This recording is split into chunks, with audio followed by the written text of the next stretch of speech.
Welcome to this room where we are going to discuss more about the two new programs that we are running this year. So AI for Biomedicine and Healthcare and AI for Sustainable Development. I'm here representing the root of AI for Sustainable Development, and we have Petru and Delmiro here representing the root of AI for Biomedicine and Healthcare. And we also have Fiona here who supports us in all the administrative tasks, and we have our two current student representatives from these two programs. So we leave a lot of space for all the questions that you might have.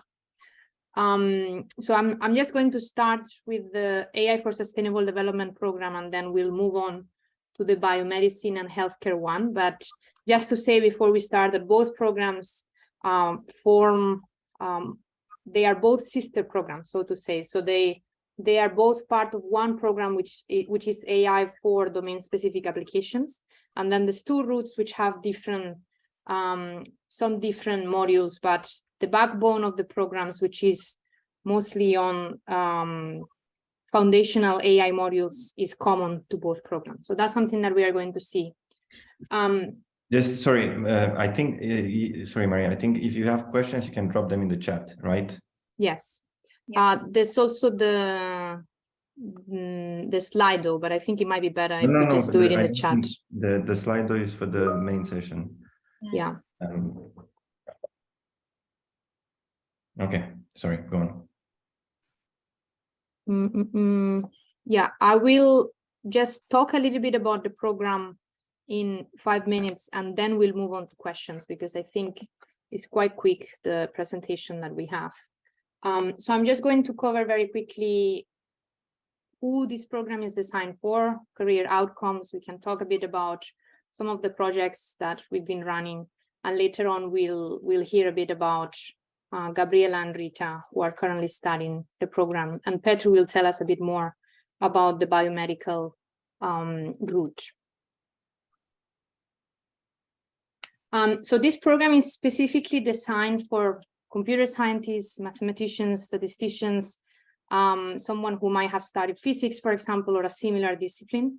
That doesn't mean that we don't consider applications outside of those backgrounds, but those applications are seen case by case, because sometimes people might have a lot of research experience or work experience in, for example, building computational methods, but those applications we consider on a case-by-case basis instead.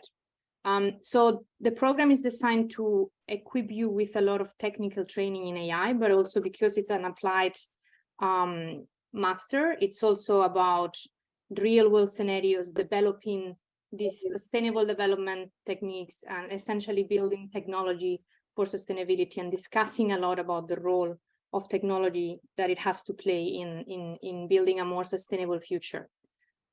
So many of the reasons to study this program have been covered by Steve, our head of department.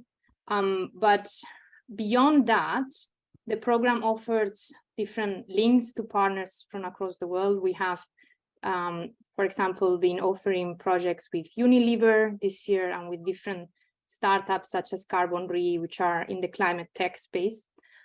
So that's something that makes it a bit different from some of the other ML masters that UCL currently offers. And apart from gaining a strong technical ability in AI, as we will see from some of the modules, you will also gain a core understanding of the UN Sustainable Development Goal agenda, and how all of those goals are interrelated, and what is the impact that emerging technologies such as AI and IoT are having on those goals. But also how to use, for example, AI to create better sustainability solutions than the ones they currently have. And also we have a lot of background in the program on topics that relate to AI ethics and how to build intrinsically more safe, secure, robust, fair technology. So that's a part of the masters as well. So as an overview of modules, we have foundations of artificial intelligence, and we can go over the topics that this cover specifically if you are interested in any of them. But of course, you have the link here, so you could access the information of any of these modules online. We have as well probabilistic modeling, deep representations and learning, and then artificial intelligence for sustainable development. So that makes up the first term, essentially. And obviously there's a lot of overlap between these modules, but they aim to give you a strong foundations in the first term into both theoretical AI and how to build these AI applications in the real world, and specifically also seeing more the sustainable development side and thinking much more about the impact and how to, what are the opportunities and risks of technology within that space. Then in the second term, there is applied artificial intelligence, and then you start working much more on the project. So you have a whole module for preparation for the project and really understanding the different projects that are offered and how to start with that project. And then you will also have access to different optional modules in that second term. You can see some of them here. So we have modules that relate to entrepreneurship, affective computing, information retrieval, NLP, machine vision, robot vision.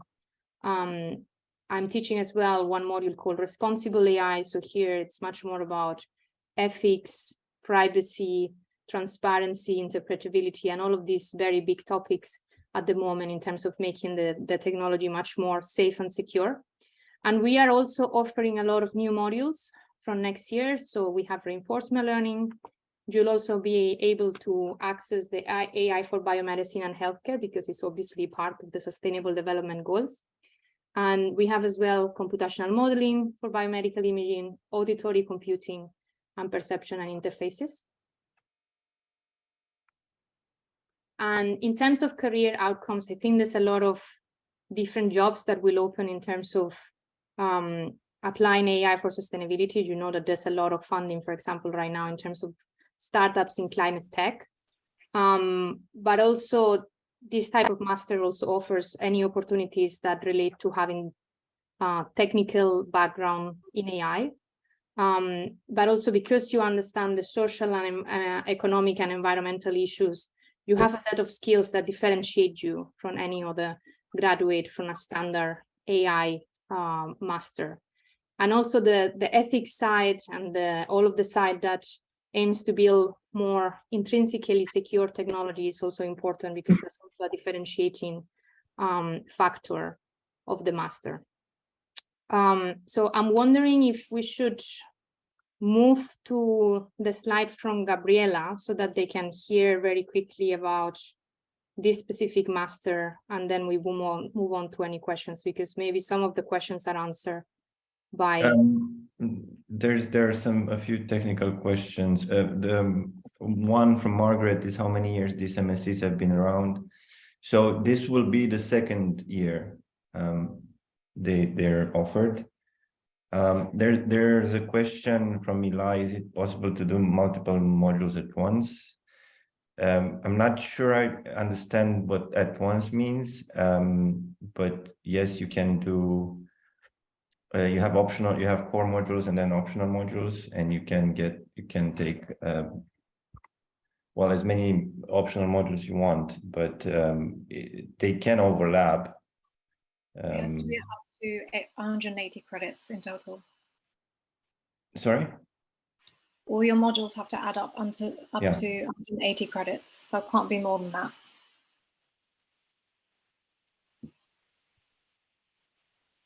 Thank you, Fiona. Yeah, so you will be able to you will have to take 2 electives from this list of electives. Some of them are in the first term, some of them are in the second term. So depending on which ones you choose, you might have 5 modules in the first term or 4 modules in the first term if you don't choose any electives. And then you will have either 3 or 4 in the second term, plus then starting to work also on the project, which you will continue throughout the third term as well. Having said that, you can also audit other modules. So you can request to attend other modules, you can request to access the Moodle pages and learn about the materials, but that won't be part of your education for the master, so it won't be graded. So Maria, I think let's do what you said earlier, and then maybe we can reply to, there's a question on a specific thing regarding sustainable development. Let's Yeah. go, let's do what you mentioned. So we'll go to Gabriela. 1 second. Gabriela, I hope you are okay with that. Sure, no problem. Here. Brilliant. So over to you, Gabriela.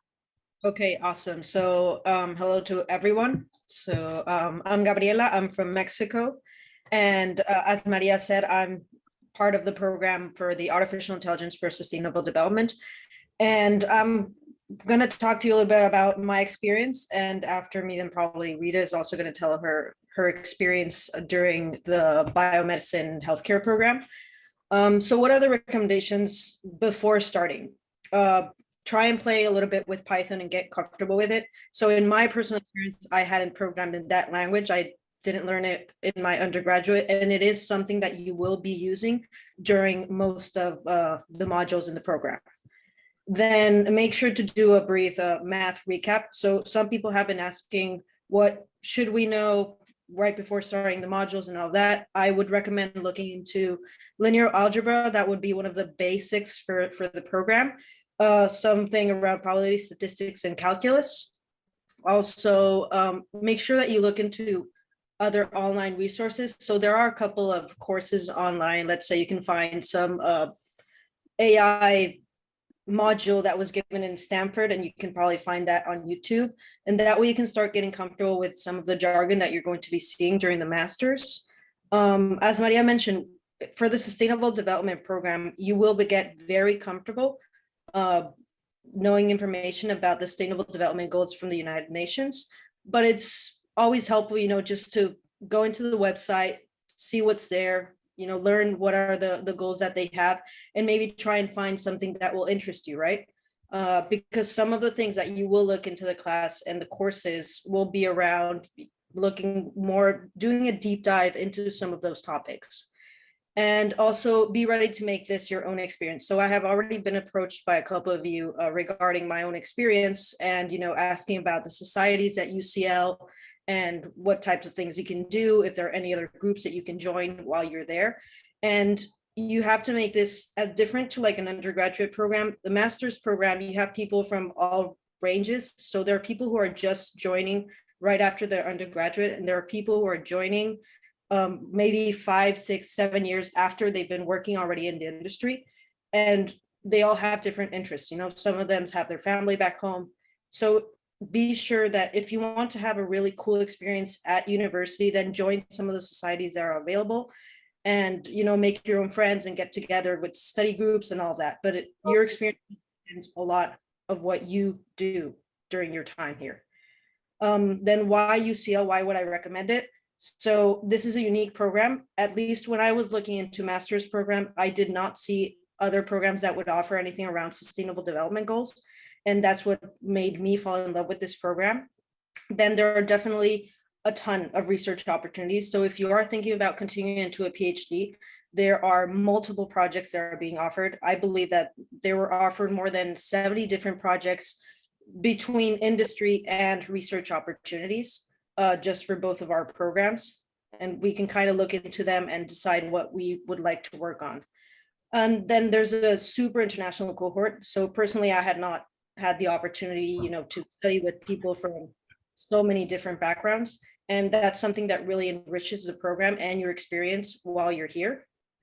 Then most of the professors that we have are very approachable, which is really cool. So since these are very new programs, it's really cool that we can, just right there, right after the module, approach the professor and say, hey, we would like to learn more about this, or what if we change this a little bit? And they're very open to try and accommodate as much as possible for most of the people in our cohort. And then, well, you already heard this before, but do look into some scholarship opportunities. There are limited scholarships, but there are also a lot of alliances with scholarships that your country might offer. And that was for my case. I did apply for a scholarship. I didn't get it, but there was an alliance with a loan that I got from my country, and that got me a reduction for the fees. So just make sure to also look into that. That's And I great. think Thank that's you. our side. Thank you, Gabriela. Maybe I can respond to some of the questions that I got in the chat in the meantime. So regarding specific topics such as agriculture, protein folding, and so on, as Delmiro said, those come every year. So depending on the year, we might have different topics. Specifically, topics related to agriculture are something that will almost all the time be there because it's a very big field. And even within some of the courseworks, for example, in the AI for Sustainable Development, we do have a lot of data sets that relate to agriculture, yield prediction.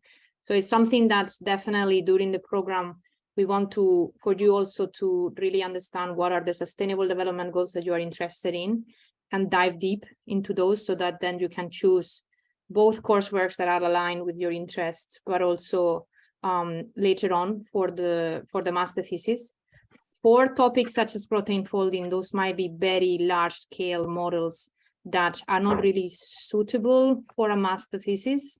So in that case, we will have to, for example, think about a more suitable approach. But we have a mix, as Delmiro mentioned, of both academic and industrial partners. And some of the academic partners are much more on the research kind of side of this type of modeling techniques. So depending on whether you're interested in having more of a research experience or industrial experience for the master thesis, you will also be able to choose the topic accordingly.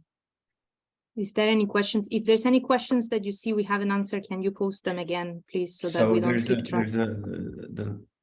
I think Delmiro did answered quite a few in the chat. There's a question of how many hours of lectures there are. It depends on each module. So on average, I think there are 20 to 30 hours per module, right, Maria? Yeah, in total, over the course of 10 weeks. So between 2-3 hours per week. So you have each module, each of the 3 or 4 modules are 10 weeks. And depending on the module, you'll have somewhere between 2 to 3 hours a week. And then there is a very significant part that is expected for you to do at home, because each module is 150 hours. So apart from those 20 to 30 hours, there's readings, there's coursework, there's formative coursework. So there's a lot of things that you will have to do later at home for the remaining of the hours. There's another question, and I think Delmiro can answer to that. Are there opportunities for students to take part in research that gets published?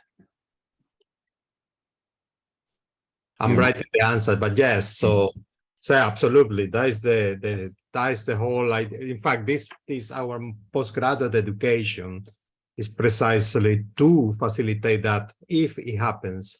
What I cannot say is that all master projects reach to a publication, but if that is the case, of course, for example, we have if we had your work will be recognized. We have a recent publication of a student of a master in a very high impact journal. So yes, it is precisely our, let's say, bread and butter in this university, and these programs are designed to do that. I think our head of department has mentioned precisely because you're going to be working with a specialist on the field. That person will be trying to push things to publication if they are suitable. And Eli is asking, what things did you learn from the first year that you will improve, change this year? And actually, we have a system in which we send requests for comments from the students every 2 to 3 weeks.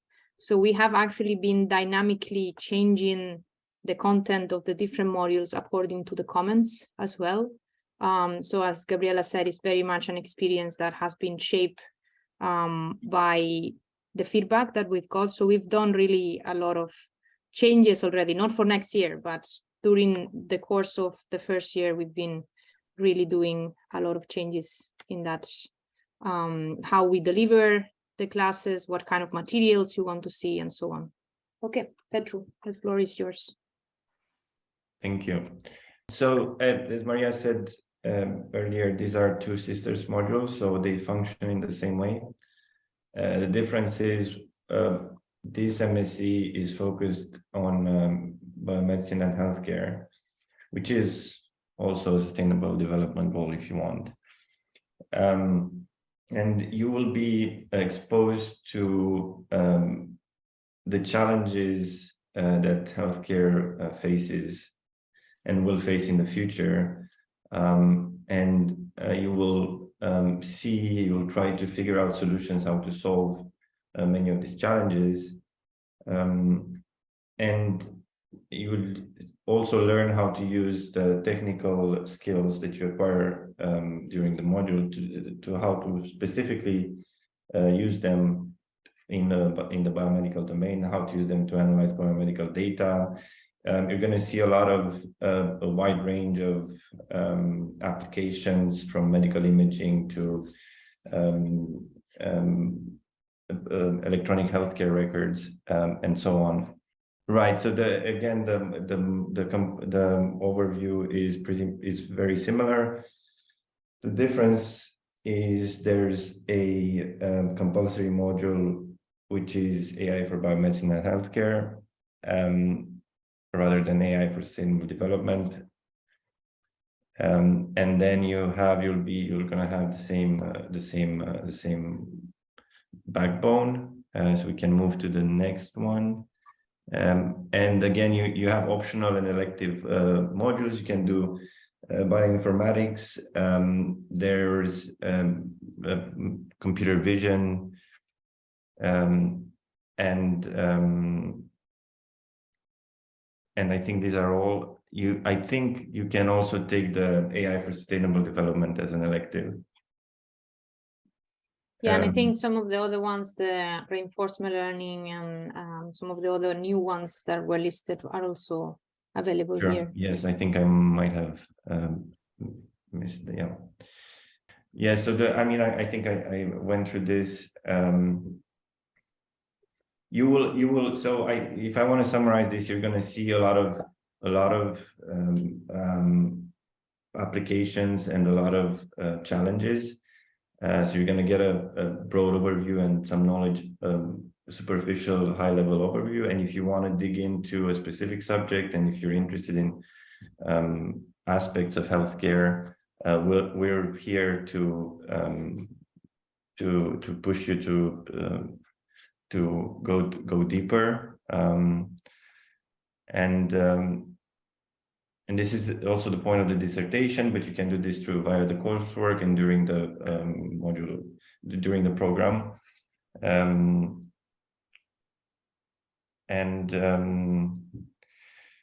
So what else? I think this is it. No, is there?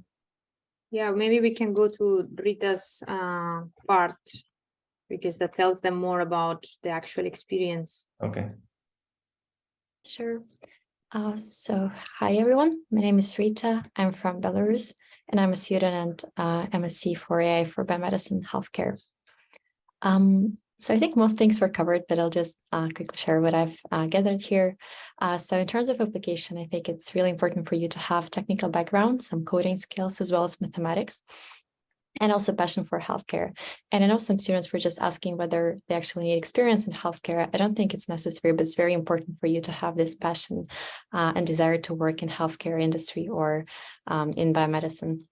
So for example, if you want to optimize neural networks, then probably a more theoretical master will be a better option for you. But if you want to have some applied hands-on experience, then I think this program will be a really good fit. So AI for Health is a sister program for sustainable development, which also means the prerequisites and most courses are the same. And you're actually spending most of your time, not just in this small cohort of 25 people, but rather with 50 people. And the cohort, as Gabi has already pointed out, consists of very diverse people with different backgrounds. Some people come straight from their bachelor's, so they're a bit younger. Some people are having some experience in the industry. So if you're a little bit older, don't worry about not being accepted or anything like this, because it is indeed really diverse. It is also very application focused and project driven. We are just a couple of weeks into our second semester, and we're already in the process of picking our projects. And there are enough projects for everyone. They're quite diverse. What is interesting is that students from our cohort from biomedicine could also pick projects from sustainable development. So in this sense, it's kind of easy and possible. So if in the meantime you realize that you're really interested in something a little bit different, I think it's still possible to kind of change your path in this sense. The program is new, so not everything is 100% smooth, but from my experience, the feedback system is really good. We're submitting survey for every single course 3 times a semester, and I can actually feel that this feedback is being acted upon. So you'll be the second year students, so I hope that it will be even smoother for you, but you'll still be able to shape your experience at the university and make it better. And finally, if you want to ask me anything about my experience, maybe personally, feel free to contact me. I'm leaving my email here, or any social networks also work.